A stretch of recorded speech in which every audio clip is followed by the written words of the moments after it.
Brew Strong is brought to you by Blickman Engineering, home of the top-tier brewing stand. Visit them online at blickmanengineering.com.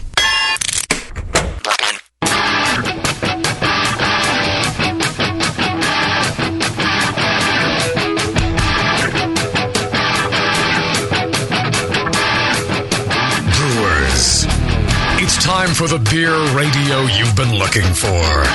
This is the show that dispels myths, tackles the toughest topics, and makes no apologies for geeking out on beer. Hosted by two guys that drink before they think, Jamil and John Palmer. This is Brew Strong.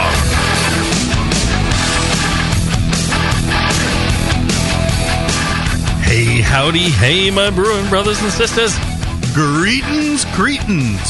Glad to be back here in the lovely studios in downtown Martinez. Yes. At least for a little bit longer. Yeah.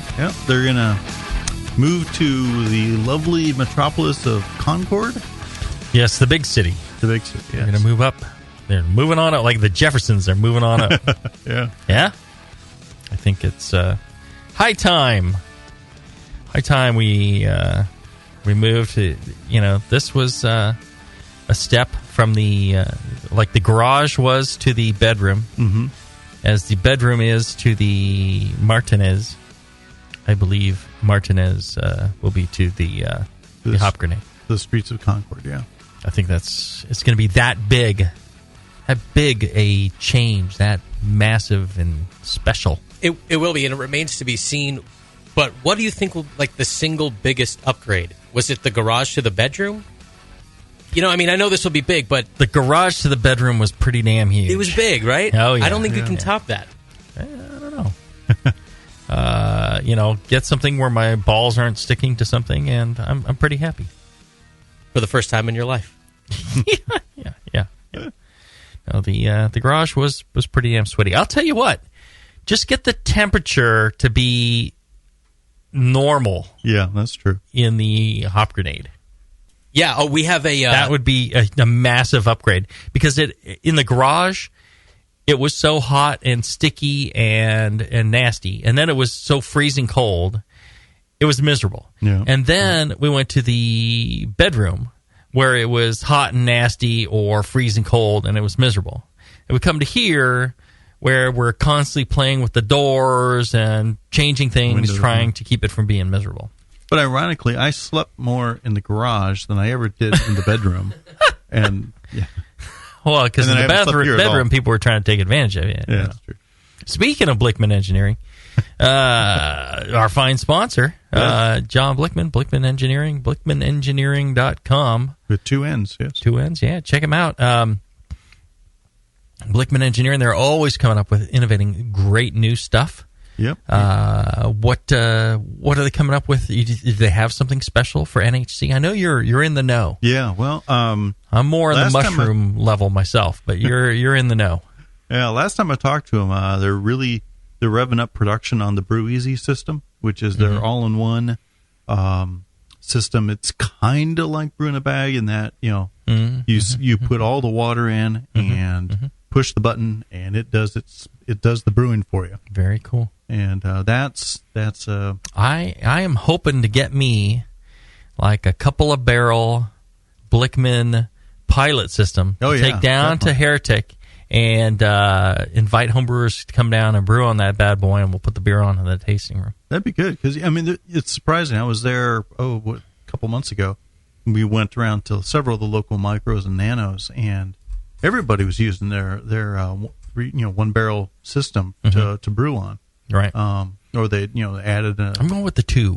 Yeah, the two. One's not a two. Two's about good, right. Yeah. I'd like three. Three sounds better. Actually, let's just go about 50. Yeah. Okay. There you go. But yeah, I'm sure John will be stepping up to 50 one of these days. Oh yeah, it's just a matter of time. But check them out. Been a great sponsor for these 8-ish years. Oh yeah, and is taking great care of us. So make sure to support them when you have the chance. Ask for them at your brew shop. Check them out online. Quality equipment. There you go. Speaking of quality, we got a great show for you today. We do. Let's see here. Mike wrote in, and he was like, we had mentioned that we're talking about doing a how to get hired at a brewery show, and Right. Mike wrote in and he said, hey, John and Jamil, the show idea is awesome. Please do it so I can share it. I'm a long-time listener of all the shows from the BN. You guys taught me to brew. A couple years ago, I took a massive chance and a pay cut to brew at a startup brew pub on a 7-barrel Frankenbrew system. Anyway, as we grow, we need to hire people to help in the brewery. We get tons of resumes from home brewers. Some have volunteer experience, some have even gone through schooling, but most have nothing. The problem is everyone wants to start at $40K a year, work only Monday through Friday 9 to 5, and they think they fucking know everything. I have been critiqued by homebrewers for asking for too much, for insisting a candidate be able to lift 150 pounds over and over again, not paying enough, requiring candidates to be able to work while cold, hot, and on their hands and knees, and requiring candidates to work odd hours once in a while. I also prefer people who have a little mechanical aptitude. You have to be able to fix things on the fly. Amen. I think this topic would open some eyes to people if it came from you two. I want people to know that with any career change, you have to make sacrifices and work from the bottom up. And with that, you have to constantly educate yourself on brewing during your time. If you are truly passionate, you will find a way to make this work. That's what I'm trying to do, and I know that it will pay off. I have a lot to learn, but I know if I continue to work hard and continue learning, I will make it in this industry. I know this was long, but a great show idea. I love that you two touch on the pro side of things. Thanks, Mike. And I'll tell you, I would hire Mike right there. Mike sent me that email, wanted a job. I'd be like, oh, all right, hey, there you go. That's, right there. He understands what's going on in the brewery. And so many people that are applying for jobs in the brewery, I mean, a brewery's constantly hiring people. Yeah. But there's so many more people that want jobs in a brewery than there are brewery jobs. So you have to know what you're doing trying to get a job. I think there's perception. I mean, people think, oh, yeah, working in a brewery, all you do is stand around and drink beer all day. Mm-hmm. And no. No. I mean, you talk to every pro brewer, what are they drinking? Coffee, or soda, or just straight water. I mean, it's if they have time to stop and drink something, yes. Yeah. It's hard work. Hard physical labor, lots of cleaning. Lots of challenges, and it's not about drinking beer. Mm-hmm. It's got nothing to do with drinking beer. Yeah. So, well, we'll explore this in depth during this show, I think. Yeah. I think there's a lot of misconceptions and people that think that they understand how it goes to get a job, and then I get people all the time saying, I've applied everywhere. How come I'm not getting a job at a brewery? I should be getting a job. And, well, it's not them. It's you. Yeah. How's that resume looking? Yeah. It's not that there are no jobs or that, they're finding somebody more qualified, less annoying, and more to their liking than you. It is you. So hopefully through this show we can explain to you where we want to go. We want to walk through what it is you should be looking for. We should walk through what the brewery's looking for. We'll walk through what it's going to take to best present yourself to the brewery. So the brewery will invite you in for an interview and what not to do during the interview. I don't know if we're going to cram this all in one show or it's going to end up being 2 shows, but stay tuned and we'll get cracking on how to get a job in a brewery. All right. We'll be back right after this. Blickman Engineering. Think innovation, passion, quality, and customer service. Blickman gear is designed by brewers to give you a sense of pride in your equipment. At Blickman, they know what makes brewing a pain and build gear that makes it fun. Like the intuitive beer gun, a completely different approach to filling bottles. The Therminator Wort Chiller, a new take on a plate chiller that's sized for flow, performance, and the high groundwater temps homebrewers face every day. The Brewmometer, a brilliant weldless thermometer design with brewing parameters right on the dial. The Autosparge, ultimate simplicity for preventing an overflow or running your mash tun dry. And much more, like the modular top-tier brew brewing stand, conical fermenters, and their Boilermaker brew pots. With more cutting-edge equipment coming soon, keep up with the latest from Blickman at blickmanengineering.com and stay on the cutting edge. Hey, Jack, what you doing? Playing Warcraft? No way, it's TBG time, buddy. TBG? Get with it. I'm playing that brewery game. What brewery game? No, that's the name of the site, thatbrewerygame.com. What? Yeah, check it out, man. If you've ever brewed beer in your dreams or wish you could mash in right from your desk at work, you can. Kind of. With That Brewery Game. You can brew up a great batch of beer from anywhere, virtually. Then you can sell it, because in That Brewery Game, it's legal to sell your beer to the public, create recipes, brew virtually, upgrade your equipment, upload labels, and test market your brand at thatbrewerygame.com. You still slinging pissed off birds into buildings from your phone? Forget that. Try making beer. Sweet. Register right now for your free account at thatbrewerygame.com. Brew, drink, play. Thatbrewerygame.com. A vial of White Labs yeast is the key to your best beer. When you open a vial of White Labs yeast, you're giving your beer its best chance for a perfect fermentation. In addition to their already incredible variety of yeasts, White Labs is proud to announce WLP 90, San Diego's super yeast, now available year-round. WLP 90 is super clean, super fast fermenting, with low esters and has a neutral flavor and aroma profile. It's alcohol tolerant and highly flocculent. For more of the latest White Labs news, click over to whitelabs.com, where you can read reviews of yeast, learn in the lab section, and join the customer club. And if you should find yourself in San Diego, White Labs has a brand new training facility for craft brewers and home brewers alike. Whitelabs.com. Discover yeast, nutrients, enzymes, and more for commercial breweries, home brewers, and homebrew stores. White Labs. It's all in the vial. When I order a beer, I want my server to know more about it than I do. I want someone who enjoys good beer and loves helping others enjoy it too. I want someone who knows how to pour a perfect pint for any beer style. I want a Cicerone. The Cicerone certification program is creating the type of people who help you enjoy great beer. Home brewers and craft beer lovers know beer is more flavorful and complex than ever, and it takes some serious knowledge to store and serve beer right. Cicerones know beer. There are 3 levels in the Cicerone program: Certified Beer Server, Certified Cicerone, and Master Cicerone. Cicerones are truly the sommeliers of beer. The best beer locations have a certified Cicerone on staff. Relaxed and unpretentious, Cicerones are tested on storing and serving beer, beer styles, flavor and tasting, the brewing process and ingredients, and pairing food with beer. Learn more about your next beer guide at cicerone.org. Certified Cicerone, because it takes top talent to present a perfect pint.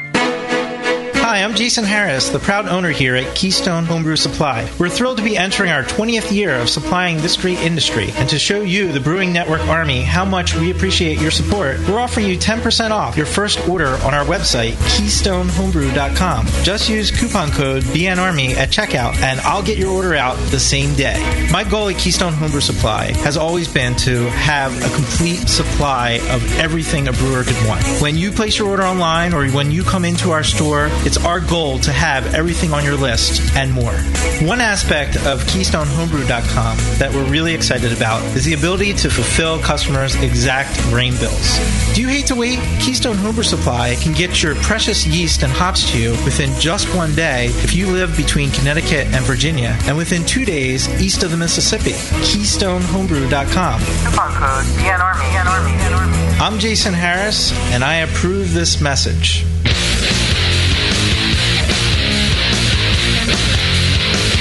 Back to the 2 guys that know how to turn beer into beer. This is Brew Strong. We're back. Yes.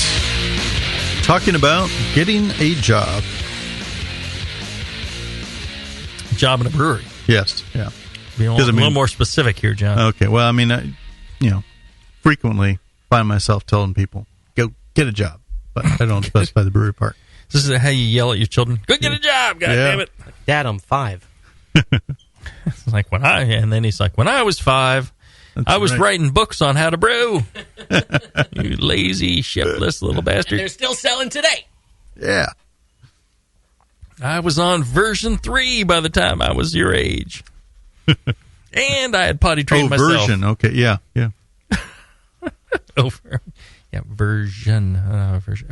Version. Yes. All right. So, what are we doing here, John? Well, all right, we're gonna. I think starting. Why would, why is this person looking for a brewery job? I mean, let's get down to brass tacks, as they say. And you think you want a job in a brewery, but what are those reasons? Right. I mean, a lot of times people are saying, "Oh, I love brewing beer. I love home brewing. I want to work in a brewery." Yeah. Well, then, if you love brewing beer, I'll tell you what you should do.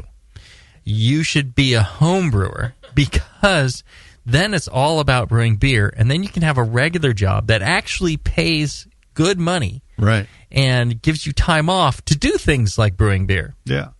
And if you work in a brewery, you're not afforded all those luxuries.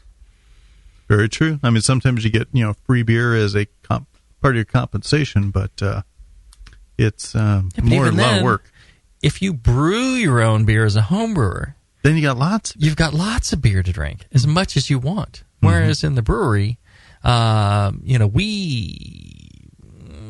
a little fast and loose with the underfills, and if people get themselves a pint after work, we're fine. But it's not, people think that it's like an endless supply of beer. No. That's our product. That's something that cost us to manufacture, which we need to sell in order to stay in business. If we gave it away to everybody, we would not do so well. That's right, yeah. So homebrew you can give away.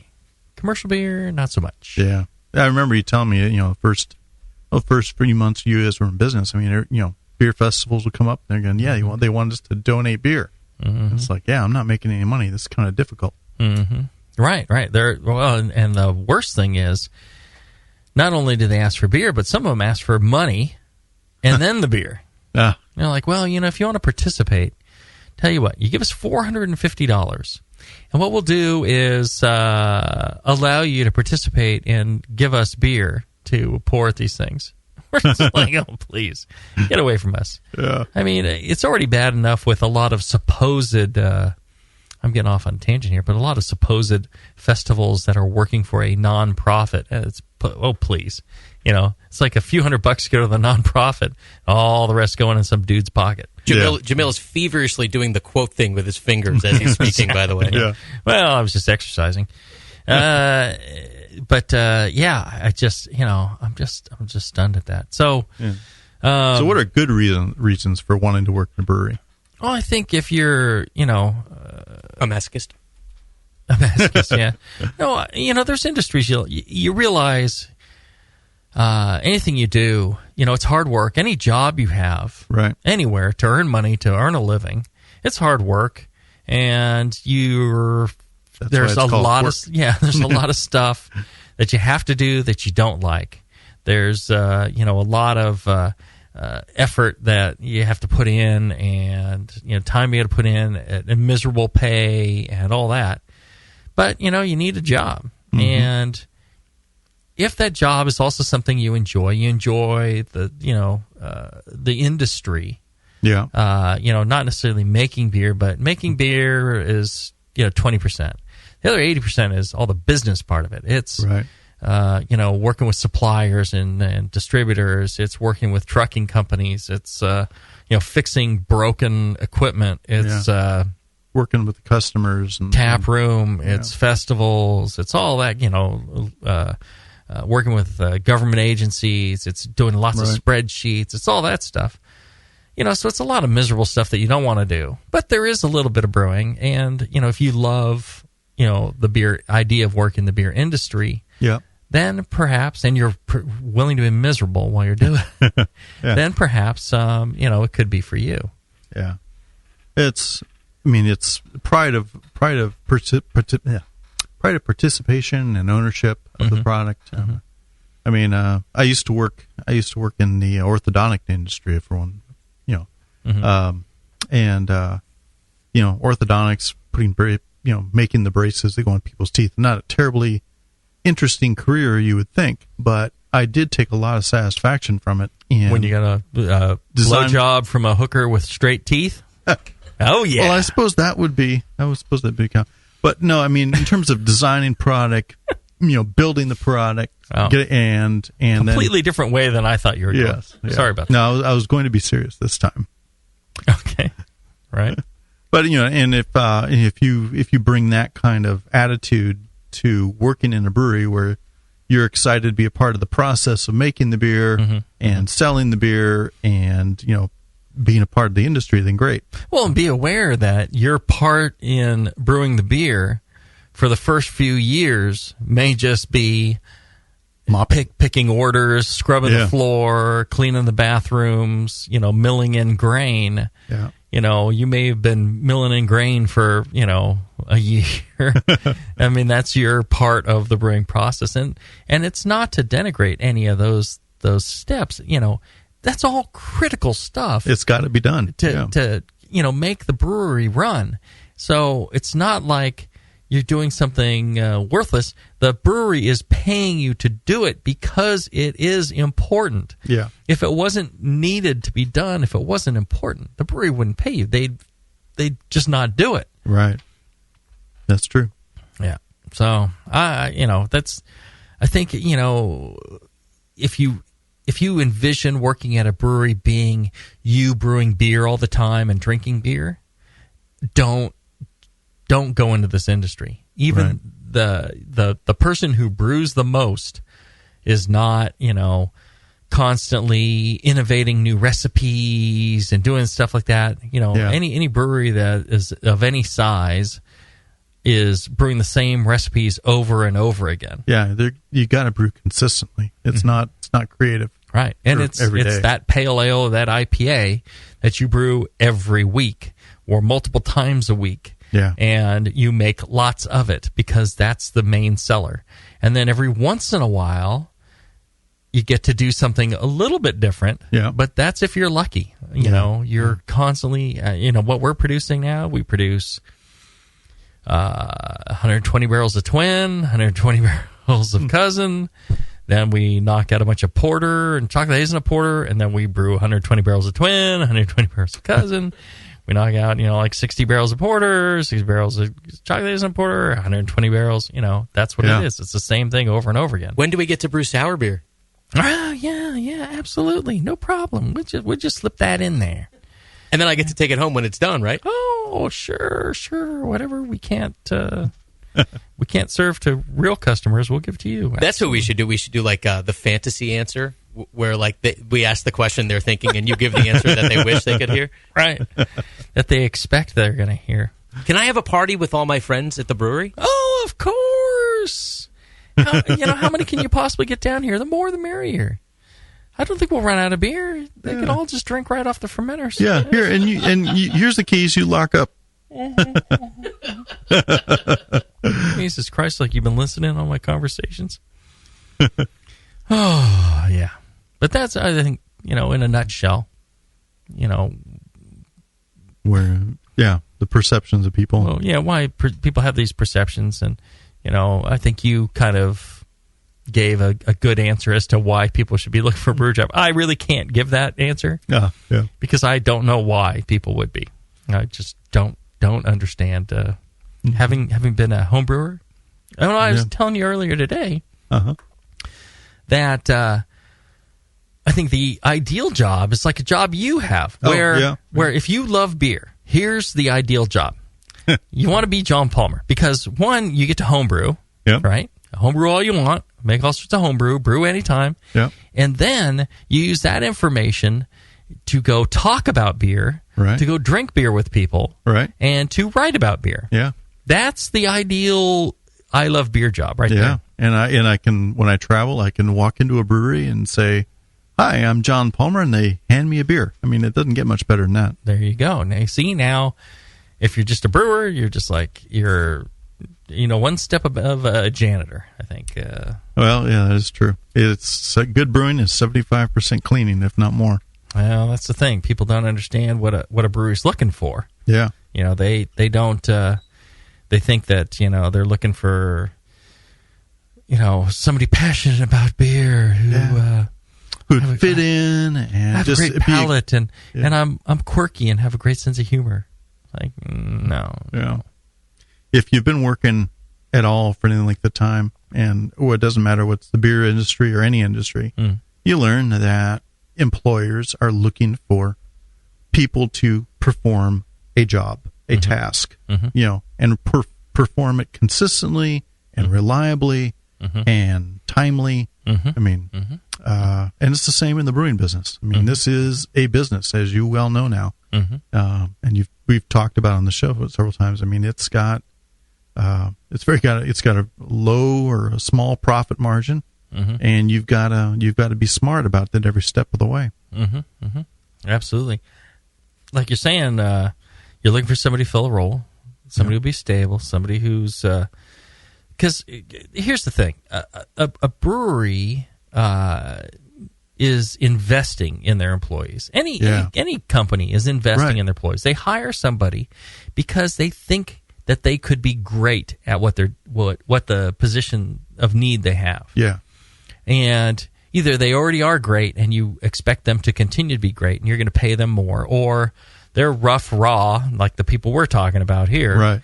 And you see something in them and you think this person has potential. So what I'm going to do is I'm going to hire them at minimum wage and I'm going to invest in them. I'm going to take a bunch of labor hours from all my other very experienced people. Right. And I'm going to transmit knowledge to this person, get this person trained. And that's going to cost me many thousands of dollars in labor and mistakes and time and everything else and lost production. Yeah. So I'm going to invest that in this person because I think that they have the potential. Sometimes you strike out and you don't hire the person that could be a great brewer. And so, you let them go or you keep them, just sweeping the floors. Moving around, yeah. They could be, great at sweeping the floors. Okay. But if you find the right kind of person that you can invest in, and then they grow and they learn and they become really good, then what you do is you start paying them more, and you employ them and you keep them on. You save them for yourselves. You got first crack at them, right? Yeah, right. If you don't pay them more, and they're not to where you think you could pay them, and they think they can get more money somewhere else, then off they go. That's fine. Right. But that's the risk that the brewery takes. The brewery invests the training in them, and then that person tries to cash in on it, either there at that brewery or at another brewery. Yeah. But the point is, I mean, they are learning on the job. They are learning a very valuable skill. And so that's it may be minimum wage to start, but people getting into this industry need to understand that they will be learning more on this job than in a lot of other jobs. Well, and that's why we start everyone at minimum wage. So there's the whole thing on internships and people that say they want to work for free. Right. First off, if you're telling me, I'll work for free, I get emails from people all the time. I'll work for free. I don't care. I just want to go and learn and work hard, and I'll do all this stuff. And then you tell them, to send in a resume, and there's like, that seems like too much work. Or they're like, I'm like, when would you be available to do all this free work? I could probably stop by maybe like a Saturday evening or an afternoon, spend a couple hours, Right. It's like, so you want to come by, interrupt the brewers to have them teach you something, then you want to drink some beer and go away.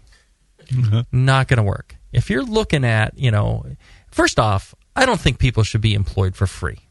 You are gaining a lot of value in, knowledge, but you shouldn't be working for free. I mean, you should. Unless you're a teenager, summer internship, Yeah, even then, I mean, somebody should, cut you some wages for, if you're not worth paying that amount of wages, then you are horrible. You should go to a place where they at least value you enough to give you a minimum wage, in my opinion. And in certain states, there are laws against having somebody work for free. It's against the law. Like in California, you have to, when you employ somebody in an internship, the combination of pay and the value of the experience they are gaining as if they went to school for it, the combination of those two need to be higher than what they would get if they just went out and got a job. So you got to figure a lot of these people could go out and get, $10, $12 an hour jobs. Right. So you need to make up that amount of wages. Okay. I'll tell you what. I'm not going to do the paperwork and do all that stuff, and I also feel like it's kind of dishonest. So I'll tell you this: if I pay you nothing and tell you you're gaining all this value from. So what we do is we pay minimum wage. It's a minimum wage job. And a lot of breweries, they'll hire experienced brewers at minimum wage. That's what experienced brewers are getting at a lot of breweries. $8 an hour, $8.50. Yeah. So we start people off at $8 an hour, and then we invest in them. So we feel like we are paying them a decent wage because of the cost of training these people up. I think to get into what we're looking for, it's really like Mike mentioned in his email, mechanical aptitude is good. Yeah. So we're looking for people that, mechanical aptitude, willing to work hard, know how to clean, not afraid of working, cleaning. Get down, get your knees wet. Right, clean right. Stuff. Yeah. People that understand that, it's not a go in and drink kind of place. Yeah. It's that's called break time. Right. And during break time, what you do is you go eat your lunch, have your glass of water and your soda or whatever with your lunch, and then you get your ass back to work. Yeah. And it's a hard physical job. So I think that in general you're looking for a freaking hardworking employee, and if you were making shoelaces, you're looking for that same employee. I think you're looking for somebody even better than you are for the shoelace center or shoelace factory or whatever it is. Those aglets. Yes. I was saying during the break that you wouldn't expect that in any other industry, right? Like you wouldn't ever apply at the Ferrari factory in Italy and say, I want to work on the line because I really want to drive Ferraris. It makes no sense. That's not what you're doing. You're not a race car driver. Well, we get people in. It's like, I like to drink beer. Right. I'd be a good brewer. I've gotten that resume. I really love drinking. Therefore, I'd be a great brewer. I'd be a great employee for you. I'm a great driver. Therefore, I can work the lug nut gun on the line. Right. Maybe you could sweep up after the lug nut guy. That's what I'm saying. Yeah. So, yeah. It is what it is. All right, let's do this. Let's take another short break, and when we come back, we will get into what your resume should look like in order to get yourself an interview. Sounds good. Back after this. A few things happened 30 years ago. ARPANET migrated to TCP/IP, and the Internet was born. Revenge of the Jedi was renamed Return of the Jedi and opened in theaters. Mila Kunis and Emily Blunt were born, beginning a rad fantasy in my mind. But all of that pales next to the fact that HopTech opened its doors and began blowing homebrewers right out of their mash tuns. HopTech doesn't fuck around. Real people shipping awesome shit straight to you. Their new website is fast and easy to navigate. Or just call 800-379-4677 and let badass bitch Jade and Bruin brother Roberto blow their warm load of customer service all over you. So visit the site or visit the store in Dublin, California and support those that support you. Get your brewing on at hoptech.com. BN Army, I'm here to talk seriously for a second. You all are partially responsible for something explosive, and it's time you answer for it.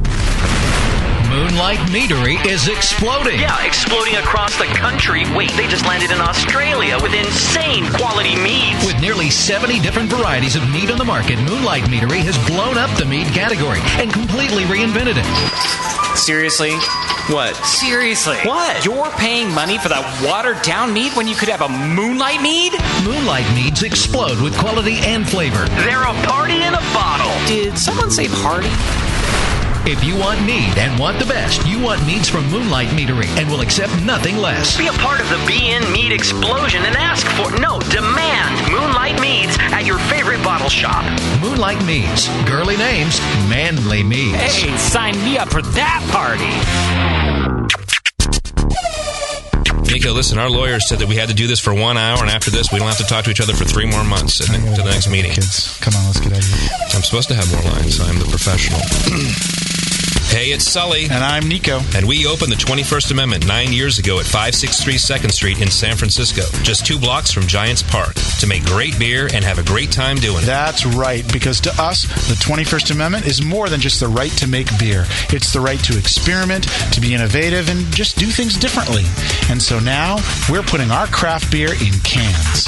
That's right, cans. You can find our world-famous Hell or High Watermelon Wheat Beer and Brew Free or Die IPA throughout California and Alaska. And now it's also available on draft at select accounts in the Bay Area. So next time you're at your local neighborhood pub or good beer store, be sure to ask for 21st Amendment in cans. Because everyone likes it in the can. Tasty crack cans. Tasty crack can.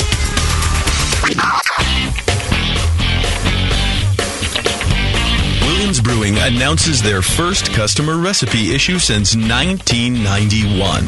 This free 64-page catalog includes 27 of the best home brewing recipes submitted by their regular customers. Best of all, this paper-only catalog is free for the asking. Just go to williamsbrewing.com and click on the free customer recipe issue link. This offer expires October 18th. While you are on the site, check out some of the latest exclusives like the Williams Oatmeal Stout Malt Extract, the Big Oxygen System, and they even have their own line of precision hydrometers. Go to williamsbrewing.com to browse their vast selection and enjoy their famous customer service. That's williamsbrewing.com. Orders placed by 4 p.m. Pacific Time weekdays ship the same day. Brewing is easy the Williams way.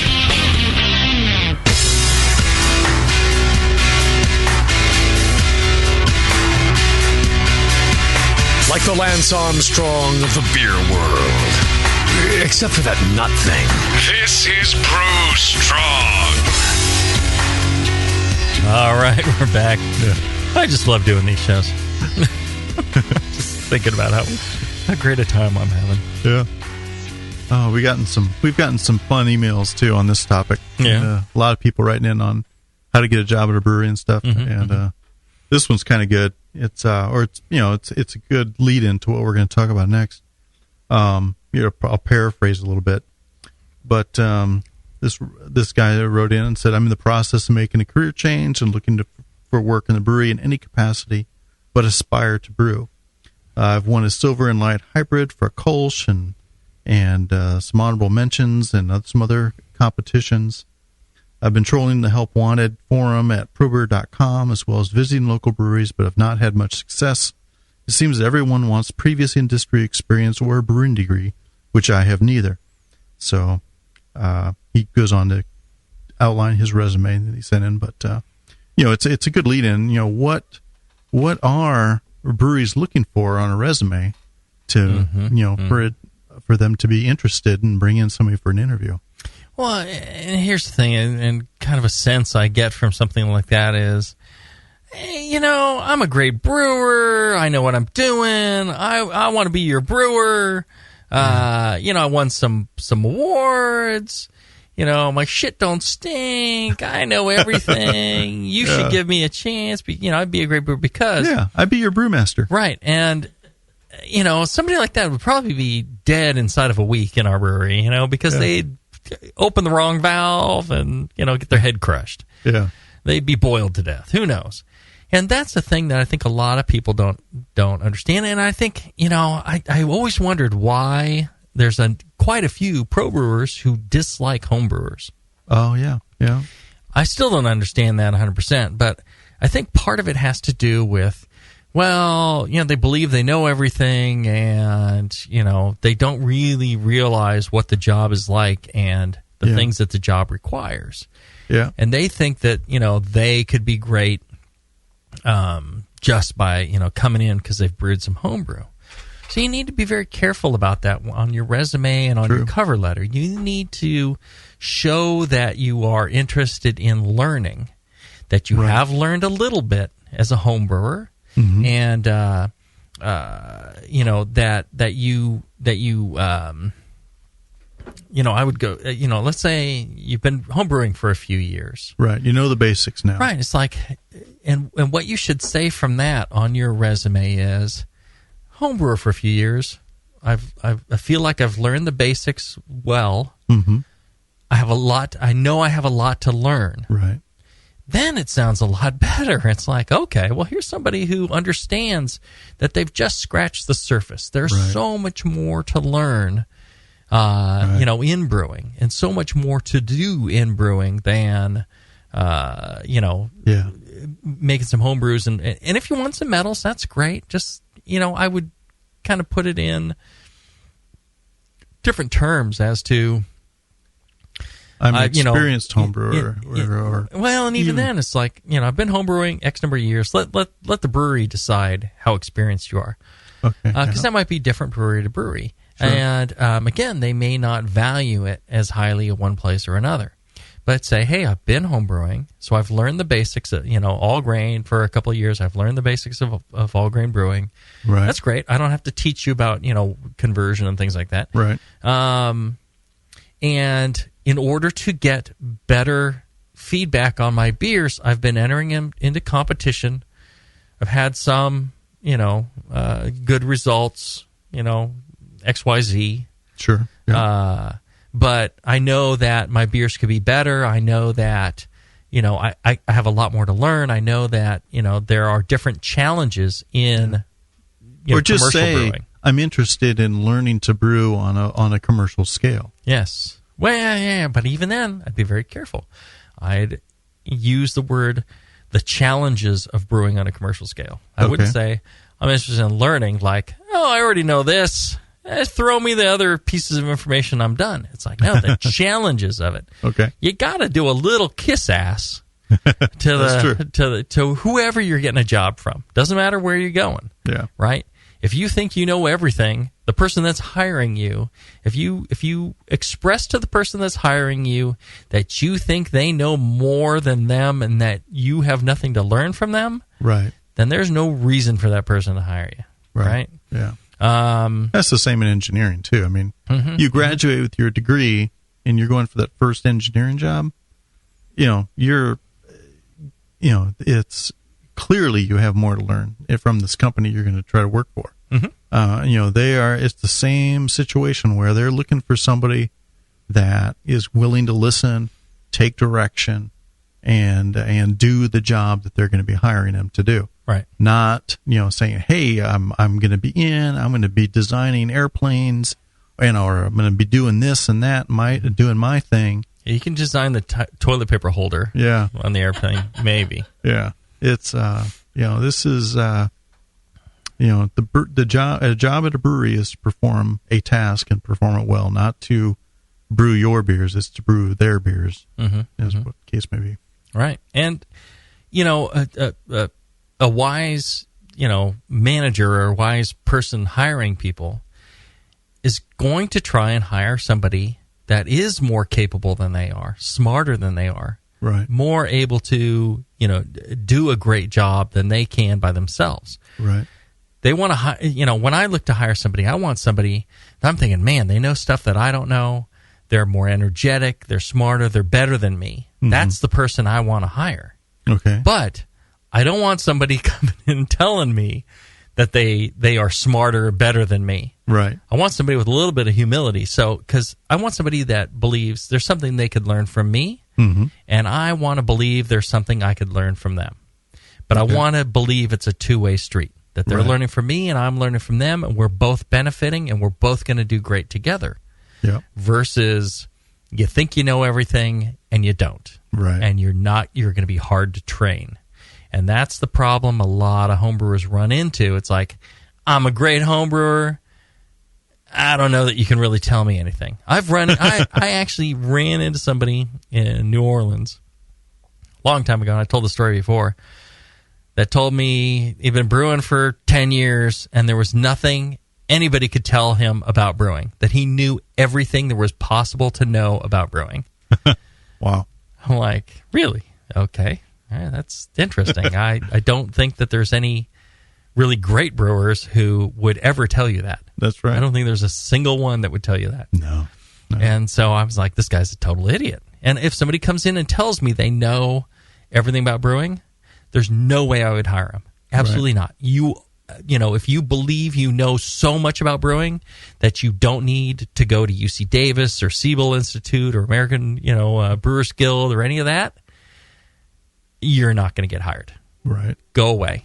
That person does not understand brewing, does not understand how complex it is, that a lot of the subtleties of it, right? Right. So what I'm looking for is somebody that, first off, can follow instructions. Right. We post jobs on the internet, and what we say is, here's the requirements of the job, and we list cleaning, and we explain that it's minimum wage, and then we say, if you're interested, don't call the brewery, don't stop by, email your resume. Your first step is to email your resume. Right. We'll take a look at it. If we like what we see, we'll call you in for an interview. We'll call you, interview you on the phone, then we call you in for an interview if we like you after that. We don't have time to screw with people wandering in, dropping off resumes and bottles of beer. There is a process. We are very busy. The reason we're hiring people is we don't have enough people to do the jobs that are already there. So if you come in and take up time with your calls and stopping by, it's well-meaning, but right, you're not doing what we're telling you to do, which is email your resume. That's your step. Don't go outside of that. Follow instructions. Mm-hmm. Same thing is, on your resume, if it's sloppy, okay, right. Don't have a sloppy resume. If you cannot spell, have somebody spell check your resume, or in a modern, even web browsers spell check nowadays. Yeah. If you can't spell, that's okay, but you should be able to fix it up a little bit. You should have enough attention to detail, especially in the brewing environment. Yeah, show some commitment to this. It's not a sloppy business. This requires people of precision and attention to detail to make great beer. And so if you can't be bothered to check what you're sending in, you can't be bothered to brew properly, you've really got dinged a lot of points. Now, I understand not everybody's great at writing. Not everybody's, that's okay. You need to be able to communicate well, and we could catch that in a one-on-one interview talking to you. Right. You need to be able to communicate at least a little bit in text and show that you're not sloppy. So I get people sending in cover letters that say, I love your brewery. I love your beers. You're really the only place I ever would want to work. You are the end all be all of breweries to me. I just need a chance to come and prove myself. And it's addressed to Lagunitas. Yeah. I'm like, you couldn't even be bothered to change, get the name right. Yeah. If you're going to send something to a brewery, make sure you've got the name right. If you're going to mention their beers, make sure you've got the names of the beers right and the styles. If you're going to talk about them and say how much you love them, you might want to spell it correctly. You might want to, just double check all that information that is unique to a given brewery, that you have updated it. Yeah. If you contact me and tell me how much you like Supplication, I agree with you. It's a great beer, but we don't brew it. Yeah. So thank you for applying to Russian River. You're clearly, and I'm okay with that. Yeah. It's better to say to somebody, I really want to be a brewer. I've applied to a number of breweries in the area because I really want to be in the industry. I understand how much hard work it is. I understand, that it is not all about brewing. It's more about cleaning. It's more about, hard work. But I really do feel like the people in the industry is something for me. I feel like, this is my career path that I would be satisfied for the rest of my life. Thus I have applied to all the breweries in the area, just hoping to, break in. That I can accept. Blowing smoke up my ass, telling me that I'm the only brewery you love, right, and that you like our, Anchor Steam. I'm like, dude, you're just lying to me, and that's very clear. Just be honest, and be straightforward. And don't go the other way either, where it's like, I've applied to dozens of breweries, and if it's not this one, okay, maybe I'll get it. I'll work with whatever one. Explain. It's like the only reason I'm doing it. Or you could say, hey, I've applied to all the really good breweries in this area. That's even better. It's like, okay, so you consider us one of the good breweries. That I could believe. Yeah. And there are other good breweries in the area. Okay. That's a little more acceptable. And, as far as, the other things you can do on there, I think that... what kind of... one question we got in the email is, what should I have on my resume? What kind of experience should I talk about? Should it just be my home brewing experience? Or should I talk about, the job I had at McDonald's? Or, yard work? Or, what do you consider a good work experience when it comes to applying for a brewery job? That's a great question, John. I think there's a few things we look for. So, like Mike mentioned, mechanical aptitude is good. Yep. People that work on, mechanics, it's like, I got one guy that applied that was worked in automotive and, trained auto mechanic and, repairing cars, things like that. I'm like, boy, that's useful skills. And he's like, I can repair anything. I can repair, cars, other, mechanical pieces of equipment. That's really my aptitude. I'm like, that's a great thing to have in a brewery. Yeah. Crap is breaking down all the time. You buy new pieces of equipment for millions of dollars, and the crap is breaking down. And you're dead in the water. Yeah, you're stopped. Right. So somebody with mechanical aptitude, wonderful.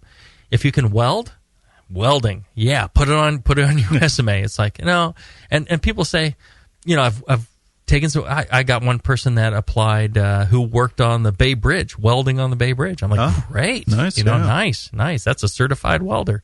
Somebody that's like, I've done my own welding. I'm not, the greatest welder, but I can weld stuff up. Hey, good thing to put on your resume. It's like, hey, if you'd probably be the best welder in our brewery at that point. That's a good one on there. Things like I had people that worked for the CCC, the California Conservation Corps. Okay, yeah. There, you're working your ass off. You're building trails. You're doing hard, physical, sweaty labor at minimum wage, and you're roughing it. That's what this job is. That's a tough person, right? That's right. Great. I like to see that. You worked at the porta potty company, and when it came time to dive to the bottom of the tank to pick up the lost jewelry, you were the guy. Sounds good. Somebody who's not afraid to get dirty. Absolutely. Yeah. Somebody who's willing to do whatever. Okay. I believe that. Somebody who works in, and I think we hired one guy now. He worked for a cheese maker, cheese company. Okay, yeah. I'm like, great. You're working with food. He, part of his resume was, I have to ensure that we're maintaining certain sanitary quality because it's right. food that could kill somebody. Right. So, all right. Hey, that's good. That's an important thing to point out. He's like, I do warehouse stuff. Oh, excellent. Point out the warehouse. If you've worked in a warehouse, moving products around, you understand that. Forklift operator. Taking things in, moving things out. If you've worked in restaurants, food, where you've had to be, controlled by the health department, things like that makes a difference too, because there's certain standards that have to be followed as well. Right. So all that is good. I think people that I grew up on a farm. Every morning I'd have to get up and milk the cows. If you milk cows on a farm, you're doing it every day. There's not a day where you can say, I don't feel like it today. Right. You do it every freaking day. No matter what the weather is, you could be half dead with flu or cholera or whatever. You're still going out there and milking the cows, right? Right. Stuff like that really means something. I think that's, if you can show on your resume, the hard work that you've put in, that you're not afraid of working hard. And I even considered somebody who played, college football. It's like there's a lot of, there's a lot of effort that goes into team sports, and that's a willingness to push yourself physically and discipline. And discipline, I think that adds up. So I like to look at things like that, where it's like, look, I am, somebody who will work hard. I'm not afraid of cleaning. I'm not afraid of, learning new things. I believe that, if I work hard enough, I can be, a valuable asset to you. Right. That, I think, is valuable. Mm-hmm. When you tell me, how great you are, and you don't think you need to learn anything, and you can knock this job out, you don't understand the job, and you're not the right kind of person. So there's other things that I think that can help a lot. If somebody told me, I've read How to Brew cover to cover a couple of times, I'm like, okay, that's a big book. There's a lot in there. Yeah. Or read the yeast book. Or you've read the yeast book, or I've read, I've read all these books, and while I don't believe I know more than the authors, I've tried to learn what they're telling me. Right. Ooh, okay, good. Somebody who's trying to learn, somebody who realizes they don't know everything, somebody who is, gathering more information. It's like, I need an education. That's why I want to work at your brewery. I need to learn about brewing. Yeah. On a commercial level, I've learned the basics of homebrewing. Now I need to learn. Yeah. That sounds good. A lot of times people are like, I'm going to do the Cicerone server thing. I'm like, why are you wasting your time? Who gives a crap, Cicerone? BJCP, that's something a little bit better. I think there's, more analysis of things in BJCP than Cicerone. With regard to, even then, working in a brewery as a brewer, right? Or right? Because if you're going to hire somebody for your tap room, let's say, Cicerone training is useful. That's fine for tap room, absolutely. Yeah. But so as a brewer, I get people telling like, I'm going to spend time, learning, being a Cicerone. It's like, as a brewer, no, that's worthless. Don't be going down that road. I'll tell you what you could do, and I tell people all the time, there are online classes from American Brewers Guild, from Siebel Institute, from, I think even UC Davis does some. There's universities that are doing more brewing-related classes online. If you take some of those, you invest in those, they're not free, so you pay your money and you study those and you do well in those and get yourself an online certificate from one of these, American Brewers Guild, Siebel Institute, stuff like that. Or I went to White Labs and I took their yeast class, their yeast laboratory class, and you paid for that and you learned and you've got that certificate. Yeah, that's huge. Those are things you can do. And somebody complaining about, I don't have previous brewers experience. That's you being pathetic. That's you, expecting somebody to kiss your ass for being a home brewer, when you could take these other classes and say, I'm a home brewer who is really passionate about becoming a professional brewer. So what I did was I took my own money and I went to White Labs and took their yeast class. I went to Siebel Institute online and I took their, brewers class. I took, American Brewers Guild. Yeah. And you do that, and then your resume pops to the top. Yeah. It's all about showing potential value to you as an employer. If they're willing to take the time and invest in themselves to, provide value to you, That's what you're looking for, as opposed to the attitude. It's like, I know all this. Mm-hmm. You know, you can hire me, and I'm the best for the job. You don't need to consider everybody else. Right. You know, there's a difference in attitude there. Well, right, but you know, and by somebody taking classes like that, mm-hmm. it shows me that they believe that there's other things they need to learn. Right. That they don't know it all. They're doing everything they can to learn. When they come into my brewery, all the money that I'm spending on people to teach them everything they need to know to be a great brewer, commercially, they're going to soak it up versus, well, I already know everything. Why do I pay attention to this guy? Right. All right. Let's take a short break. When we come back, we'll wrap up with a little bit more on this. I don't know. I think we're going to go to another show on this. I'm just saying. All right. Back after this. And now, Northern Brewer presents What If Homebrewers Ruled the World? Ladies and gentlemen, if you'll follow me, I will lead you into the gallery area. Now, the first piece up for sale today is a Jamil Zainashev original, a bottle of 1997 vintage Evil Twin. I say. A bidding for this one-of-a-kind piece will start at £7,000. And if you'll continue to follow me, ladies and gentlemen, I can show you a rather abstract piece from Bay Area brewer Justin Crossley. It's a German Doppelbock entitled Justin's Giant Bock. The brewer's notes here indicate that this beer had excellent mouthfeel. That's just a crazy dream. Or is it? With Northern Brewer, a thirsty nation can craft its own ale and lager for the greater good of mankind. Northern Brewer, the home of superior customer service and the finest selection of home brewing goods for the future. Hi, I'm Jamil Zainashev, and in addition to my work on the Brewing Network, I write the Style Profile column in every issue of Brew Your Own magazine.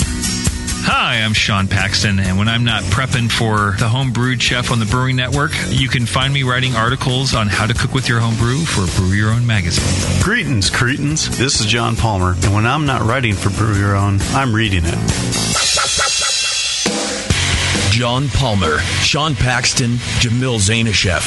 If you love listening to them on the Brewing Network, you'll love reading their articles, tips, and recipes in the pages of Brew Your Own magazine. Join Jamil, John, and Sean 8 times a year in Brew Your Own. And when you subscribe to BYO on the Brewing Network website, half of your subscription price goes right back to the BN to support great beer and food programming.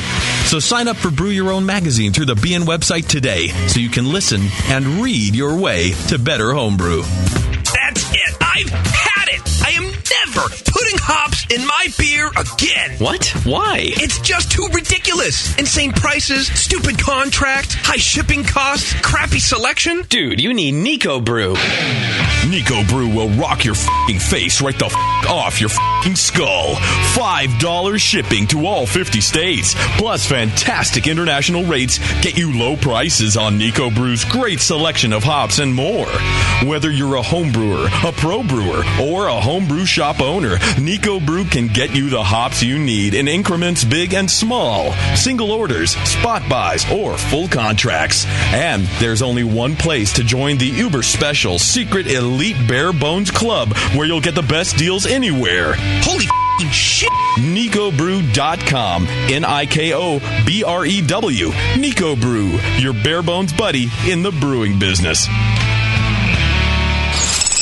Hey, Wooly, I'm beat. Can we find a nice tree to just hang out in for a while? You're beat. I've been swinging through this forest for 50 years, ever since we first escaped from the circus. I know, but there's got to be more to life than exploring this creek and trying to populate the valley by copulating with loose, hairy girls. Marquis, stop. Look. What is that? It looks like a man-made treehouse. With fresh food. And craft beer. Welcome to the Creek Monkey Tap House, boys. Grab a seat. Creek Monkeys drink free. Awesome! The Creek Monkey Tap House in Martinez, California takes their mission of fresh food and beer seriously. They only serve locally raised beef and chicken, as well as local sustainable produce. It's better for you and the planet, and it just tastes better. The beer and wine at Creek Monkey Tap House are chosen with the same care for the highest quality and rotate frequently to make each visit an adventure. Swing on into the Creek Monkey Tap House and enjoy a new legend of amazing food, beer, and wine. The Creek Monkey Tap House, online at creekmonkey.com. Hey, my brewing brothers and sisters. This is Jamil Zainashev, and I love a bold, hoppy beer, one that spits resin in your face and makes you cry, Uncle. There are a lot of great hoppy beers out there, but at Heretic, we want to make something as bold, dank, and resiny as possible. We use hops at every chance we get, including multiple dry hop additions. The result is Heretic Evil Cousin. This light golden, 8% Imperial IPA has an easy malt character that helps take the edge off the massive bittering, but it takes a back seat to the in-your-face hop character. We make sure this beer finishes dry so the hops can jump out and slam you in the taste buds. If you can't get enough hoppy goodness, Evil Cousin is your cup of tea. Cheers.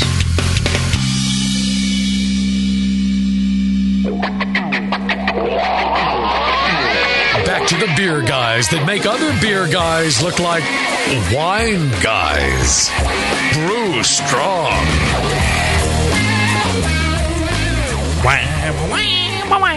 Makes it sound like a porn music. Is that what that is? Oh, I don't know. When I'm a wacka-wacka on her bare behind, I tell you. I don't know. That's the porn music that's going on in my head when I'm browsing our great sponsor, AdamandEve.com. You browse them often, hey? Yeah, from time to time. Yeah. A little here, a little there. If you applied for a job at Adam and Eve, would you be like, I know everything there is to know about dildos. I cannot possibly learn anything more about plastic vaginas. I know it all. Yeah, I'd be like, I love shoving a dildo in my ass. Hire me. Yeah, there you go. Yeah.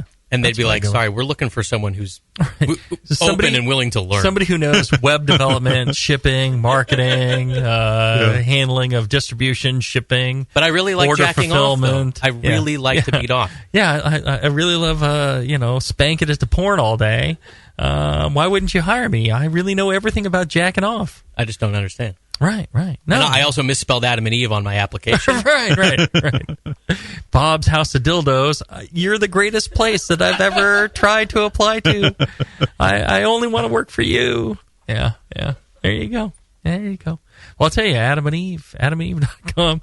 Great folks, and for a limited time only. Apparently, the last 6 years. And I tell you, don't miss out on it, because eventually they're going to stop this madness, and you're going to be screwed, and not in a good way. I'll tell you, with Adam and Eve, you get screwed in a good way. You go there, you use the offer code Jamil, Jamil, and what you're going to get, you will buy one item at 50% off. Okay. So you pick out one item, and it's almost any item in the store. You get half off of that. All right. So you buy the big black dildo, the 12-incher. Hot pink? Hot pink. Okay. And I prefer black, but, it's also the color of the shirts I wear. True. You get the hot pink, and you're going to get that 50% off. Then they're going to send you a free extra gift, so sensual I can't mention on the air. You're going to get 3 free adult DVDs, and not just any crap bottom-of-the-barrel DVDs. You're going to choose from genres such as anal, amateur, Asian, big bisexual, chunky, co-eds, fetish, gay, interactive, POV, lesbian, MILFs, etc. Not what you can just download from YouTube, right?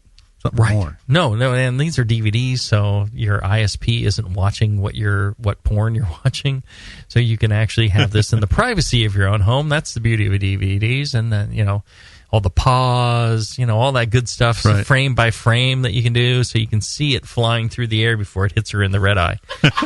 That you can get. So you get the 3 free DVDs, and then you're going to get free shipping.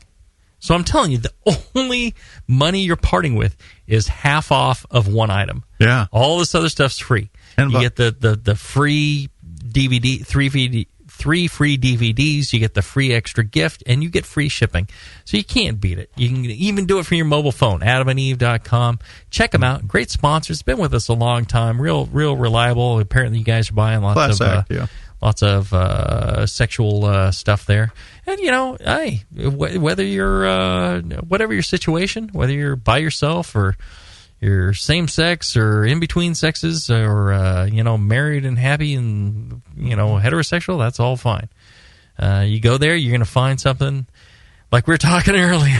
If you got a hole or you got a pole, they got something for you. So go check it out, AdamandEve.com. All right, so let's wrap this show up. Yeah. We're probably going to go to the next show, I think. Yeah, we're gonna have to split this to another show. There's just too much good information. So we're talking about, what you put on your resume to get yourself an interview. That's Right. the thing. We're on the cover letter, and we were talking about how follow instructions, show your capability to do hard work, show how you're good at cleaning, any sort of experience is good experience, and if you're constantly jumping job to job every couple of months, that's not good. If you're it's when you're in school and all that, and high school and college, that's a little more acceptable. But if you've been in the workforce for 5 years, you should have at least a few years at a job where you show that you're steady and reliable and capable. Right. Because if I'm going to invest tens of thousands of dollars in training you had better stick with us. Right. After that fact. So you want somebody reliable and things like that. Things like Cicerone, BJCP, those are, it's okay, but don't waste your time on that if you can use that same time to go to Siebel Institute, American Brewers Guild, UCD, something like that. Even online, our White Labs has their great yeast and lab courses. If you went to a brewery and said, I've gone through the White Labs, yeast laboratory course. I know how to plate out yeast. I know how to count yeast cells. I know how to check for contamination. Here's my certificate. They'd be like, oh, yeah, and you're a home brewer, you understand? And you could actually do this for us? Hey, that's pretty good. Yeah, that's right? a good skill. You're almost getting yourself in the door right there. That will bump you to the top, especially if entry-level people that are looking at it's like, look, I understand minimum wage. I'm willing to invest. I'm making more than that now, but I'll take a pay loss in order to get trained. Mm-hmm. I've got a lot to learn. I think that's valuable to me. Yeah, show a willingness to learn. Yep, and then, hey, I've done this other stuff. I've read all these books. I keep homebrewing every week. I, have taken the online classes that I can. I'm telling you, if you're not like a royal asshole, you're gonna probably get a job.